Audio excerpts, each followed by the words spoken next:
तो इस एपिसोड की स्टार्टिंग में हमें दिखाया जाता है और ये कहते उसे दीवार से लगा देता है और कहता है या फिर ऐसा हो सकता है कि तुम मुझसे छुप रही हो। वो उसे पीछे धकेलते हुए कहती है तुम्हें क्या लगता है कि आखिर मैं तुमसे छुप क्यों रही होंगी? तुम अपने आप को कुछ ज़्यादा ही सीरियसली लेते हो, यहाँ तक कि मैंने तुम्हें नोटिस भी नहीं किया था। इससे पहले कि वो कुछ बोल पाती उसे वहाँ से घसीटते ले जाता और कहता ठीक है तो तुम्हें घर जाना चाहिए, ऑफिस का रूल है। एक बार जब किसी मेट को मतलब ऑफिस मेट को कोई हॉलीडे पर ले जाता है तो उसका मेट उसके बारे में कंपनी में बता देता है और अगर तुम मेरी इस रिक्वेस्ट को फुलफिल नहीं करोगी तो मैं तुम्हारी रिपोर्ट कर अगर तुम मेरी इस रिक्वेस्ट को फुलफिल नहीं करने वाली तो मैं तुम्हारी रिपोर्ट कर दूंगा। उसकी बात सुनकर उसे दोबारा गुस्सा जाता है और वो कहती है देखो वो मेरा घर है, वो मेरा घर है, समझ में आया?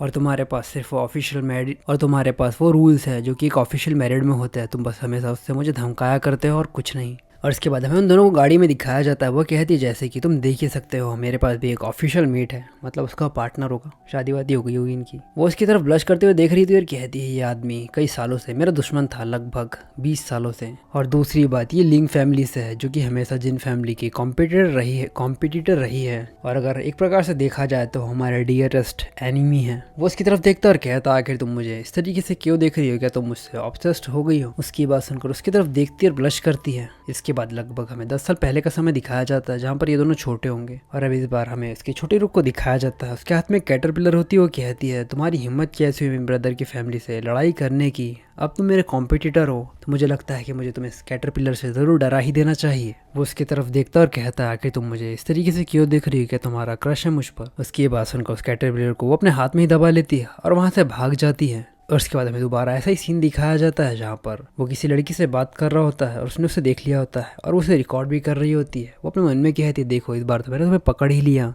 और जैसे ही तुम इसके प्यार में पड़ जाओगे मैं तुम्हारी रिपोर्ट कर दूंगी टीचर से। लेकिन वो बंदा दोबारा उसे पकड़ लेता और कहता है कि तुम दोबारा मुझे इस तरीके से क्यों देख रही हो, क्या तुम मुझसे ऑब्सेस्ड हो गई हो? और वो पीछे की तरफ गिर जाती और कहती है लिंग चीमू।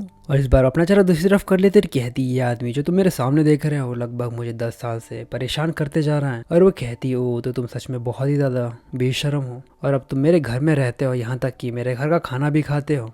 तुम उसे एक प्रकार से तुम इसे इस तरीके से कंसिडर कर सकते हो कि मैं अपने जूनियर की मदद कर रही हूँ ताकि वो सेल्फ अवेयर हो जाए थोड़ा बहुत। और इसके बाद वो हमें बताती है कि सब कुछ हुआ कैसे था।